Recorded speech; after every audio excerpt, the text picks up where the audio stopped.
তার দলের এমপি একটা সার্টিফিকেট দিলে এইমসে একটা পেশেন্ট অ্যাডমিশন হতে পারে না। আর দায়িত্ব নিয়ে বলছি, তৃণমূল কংগ্রেস হোক, বিজেপি হোক, অন্য দল হোক, রাজনৈতিক দল, যে কোনো মানুষ জাতি ধর্ম নির্বিশেষে আমার কাছে আসবেন।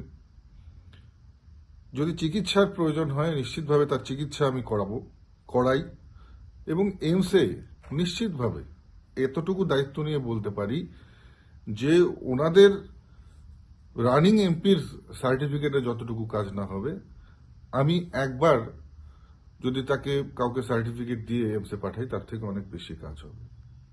কারণ যাদেরকে তৃণমূল কংগ্রেস নির্বাচিত করেছেন, যে এমপি, এরা তো পার্লামেন্টে বসে শুধু ঘুমোয়, পেছন বেঞ্চে বসে ঘুমোয়।